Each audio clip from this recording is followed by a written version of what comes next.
Hello my dear lovely students, welcome to my channel teaching grammar. Myself Vishal sir.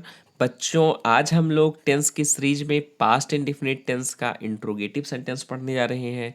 अब बच्चों, इससे पहले हम लोगों ने पास्ट इंडिफिनिट टेंस का अफर्मेटिव और निगेटिव सेंटेंस ऑलरेडी पढ़ लिया है। क्लियर?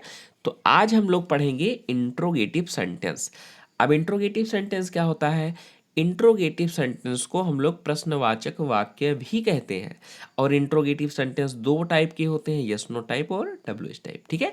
तो हम लोग बड़े ही सिंपल और साधारण लैंग्वेज में एक एक करके धीरे धीरे स्टेप बाय स्टेप चल रहे हैं, ताकि इंग्लिश को हम लोग बहुत आसान बनाएं।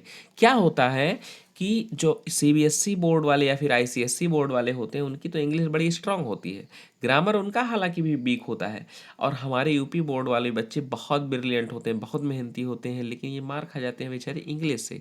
और इंग्लिश जब वो हाई स्कूल इंटर में जाते हैं, तब उनको समझ में आता है कि अब इंग्लिश की कोचिंग करनी चाहिए, बट वो तो बहुत पहले बहुत कुछ खो चुके हैं।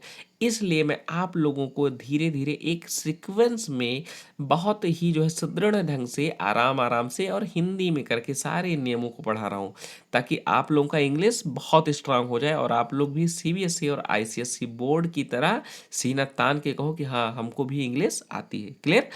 तो देखो बच्चों, आज हम लोग पास्ट इंडिफिनिट टेंस का इंट्रोगेटिव सेंटेंस पढ़ेंगे। दो टाइप के होते हैं, यस नो टाइप और डब्ल्यू एस टाइप।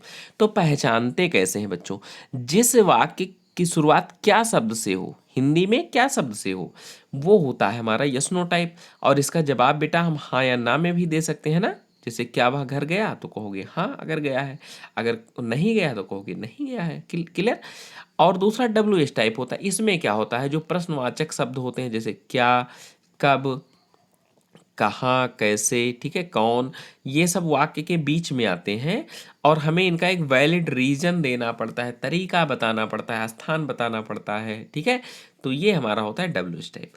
अब पास्ट इंडेफिनिट टेंस के इंट्रोगेटिव सेंटेंस को बनाने का फार्मूला। तो बच्चों, अगर क्या शब्द सबसे पहले आया है यस नो टाइप वाला, तो सबसे पहले आप लिखोगे डिड। सहायक क्रिया क्या लिखोगे? डिड। फिर सब्जेक्ट लिखोगे, यानी सब्जेक्ट को बोलते हैं बेटा कर्ता। क्या लिखोगे? कर्ता। अगर वाक्य में नहीं शब्द है तो नॉट लिखोगे। फिर वर्ब की फर्स्ट फॉर्म, अगर नहीं शब्द नहीं दिया गया तो नॉट को छोड़ दोगे। फिर वर्ब की फर्स्ट फॉर्म और फिर ऑब्जेक्ट कर्म। अगर डब्ल्यू एच टाइप आया है, यानी प्रश्नवाचक शब्द वाला, तो सबसे पहले डब्ल्यू एच वर्ड यानी उसकी अंग्रेजी लिखते हैं। जैसे वाक्य के बीच में क्या शब्द आ गया तो व्हाट लिख देंगे, कब आ गया तो व्हेन, कहाँ आ गया तो वेयर, क्यों आ गया तो व्हाई।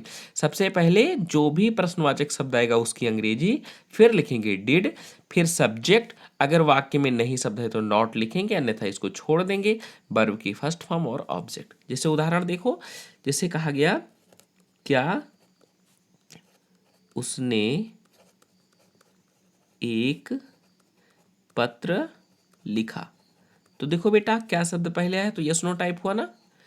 अब यस नो टाइप के लिए हमें ऊपर वाले नियम से लिखना है। सबसे पहले हम डिड लिखेंगे, तो हमने लिख दिया डिड। ठीक है? हमने लिख दिया डिड। फिर लिखेंगे सब्जेक्ट यानी कर्ता, तो उसने, उसने का ही या सी। ठीक है? तो यहां देखो बेटा ही होगा, लिखा, लिखी नहीं लिखा, तो ही। फिर वर्ब लिखेंगे, नॉट लिखना है तो नॉट कहीं हमें नहीं शब्द दिख ही नहीं रहा है तो नॉट को छोड़ दो। फिर वर्ब लिखेंगे तो लिखेंगे राइट, राइट। और उसके बाद में ऑब्जेक्ट यानी कर्म को ए लेटर। तो ये हमारा है example. Did he write a letter, क्या उसने एक पत्र लिखा। चलो अब हम लोग ट्रांसलेशन को बनाते हैं और एक एक करके सीखते हैं अच्छे से। तो सबसे पहला सेंटेंस है, क्या उसने फल खाया। तो किसने खाया? उसने। लेकिन सबसे पहले हमें क्या लिखना है? डिड। क्या शब्द आया है तो क्या लिखेंगे? डिड। और उसने का ही, और फिर नहीं शब्द होता तो नॉट लिखते हैं, उसको छोड़ देंगे तो लिखेंगे वर्ब की फर्स्ट फॉर्म ईट ए, और फल की अंग्रेजी फ्रूट। डिड ही ईट ये फ्रूट और क्वेश्चन मार्क। दूसरा देखो, क्या तुमने एक सांप देखा। तो किसने देखा? ठीक है, तुमने यानी यू। लेकिन उससे पहले हम क्या लिखेंगे? क्या के लिए? Did, did you. ठीक है? और फिर लिखेंगे देखना का सी ए स्नेक। वर्ब के बाद क्या लिखता है? कर्म को यानी ऑब्जेक्ट को, तो स्नेक आपका ऑब्जेक्ट है। तो did you see a snake. तीसरा वाक्य देखो ध्यान से, क्या हम दिल्ली नहीं गए। इसमें भी क्या शब्द पहले आया है, यानी यस नो टाइप है। तो क्या शब्द, यानी डिड को पहले लिख देंगे, डिड। सब्जेक्ट है आपका हम यानी वी। अब देखो बेटा इस वाक्य में नहीं शब्द भी दिख रहा है तो यहाँ लिखेंगे सब्जेक्ट के बाद नॉट। फिर लिखेंगे वर्ब की फर्स्ट फॉर्म, तो जाना का होता है गो टू दिल्ली यानी दिल्ली, और फिर क्वेश्चन मार्क। क्लियर? तो इस तरीके से हम बनाते हैं।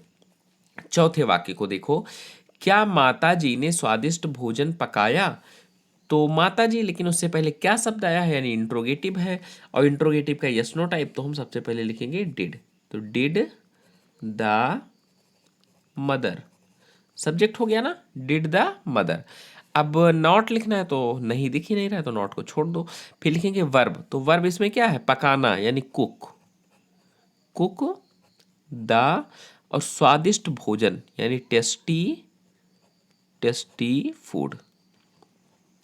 तो did the mother cook the tasty food, और फिर क्वेश्चन मार्क।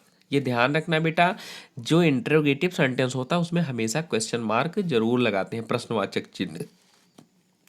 सेंटेंस नंबर 5 देखो, क्या वह घर गए? तो क्या शब्द यहां भी पहले आया है, तो सबसे पहले क्या लिखेंगे, डिड। डिड सब्जेक्ट लिखेंगे दे, ठीक है, और फिर वर्ब लिखेंगे और वर्ब की first form go to home. तो यहां हो गया did they go to home और क्वेश्चन मार्क, ठीक है। चलिए नेक्स्ट सेंटेंस है, क्या हमने पतंग नहीं उड़ाया? तो क्या शब्द पहले आया है यानी लिखेंगे डिड, और सब्जेक्ट हमने है यानी वी।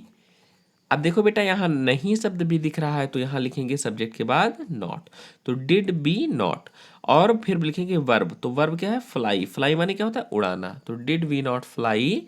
अब लिखेंगे ऑब्जेक्ट यानी कर्म को द काइट, और फिर क्वेश्चन मार्क। चलिए सेंटेंस नंबर 7 देखो, बहुत ध्यान से देखना, अध्यापक ने तुमको क्यों डांटा? अब यहाँ देखो बेटा, क्यों शब्द बीच में आया है ना। अब बीच में यहाँ क्या शब्द नहीं है इस वाक्य की तरह, पहले की तरह बीच में आया है, तो ये हमारा हो गया WH टाइप। और WH टाइप का रूल क्या है कि सबसे पहले WH वर्ड की अंग्रेजी लिखते हैं, ठीक है। जैसे यहाँ क्यों आ गया तो क्यों की अंग्रेजी व्हाई, तो सबसे पहले लिखेंगे व्हाई को, व्हाई। उसके बाद में लिखते हैं सहायक क्रिया यानी डिड, व्हाई डिड। फिर लिखेंगे सब्जेक्ट, तो why did the teacher, teacher. और उसके बाद में नॉट लिख नहीं सकते क्योंकि नहीं सब दिख ही नहीं रहा है, तो लिखेंगे वर्ब, तो वर्ब है बेटा डांटा, यानी डांटना का क्या होता है, स्कोल्ड। तो why did the teacher scold, और तुमको, ठीक है, यानी कर्म को लिखेंगे यू, तो why did the teacher scold you, और फिर क्वेश्चन मार्क। यहाँ भी सेंटेंस नंबर 8 देखो, वह नदी में कैसे कूदा? देखो बेटा यहाँ लिखा है कैसे यानी हाउ, देखो ये भी प्रश्नवाचक शब्द वाक्य के बीच में आया है, तो ये भी बनेगा, सबसे पहले इसकी अंग्रेजी लिखेंगे यानी लिखेंगे हाउ, हाउ मीन्स कैसे। फिर उसके बाद हमें सहायक क्रिया लिखना है डिड, हाउ डिड। फिर सब्जेक्ट लिखेंगे ही। उसके बाद में क्या लिखना है, वर्ब। कूदना का क्या होता है, जंप, जंप माने कूदना, जंप्ड। और मे, तो देखो बेटा जब भी कोई चीज गतिमान अवस्था में होती है तो वहां मे के लिए इनटू लिखते हैं, इनटू द, और नदी का रिवर, ठीक है, और फिर क्वेश्चन मार्क। इस तरीके से हमारा ये भी सेंटेंस है कंप्लीट हो गया। चलो ये तो आज हम लोगों ने बच्चों पास्ट इंडिफिनिट का इंट्रोगेटिव सेंटेंस सीखा। अब हम लोग देखते हैं होमवर्क यानी HW। तो आपके सामने 2 सेंटेंस है, आप इनका ट्रांसलेशन बना के मुझे कमेंट में ज़रूर पोस्ट कीजिए ताकि मैं आपको वहाँ जो है, ठीक है, आपको रिप्लाई दे सकूँ। क्लियर?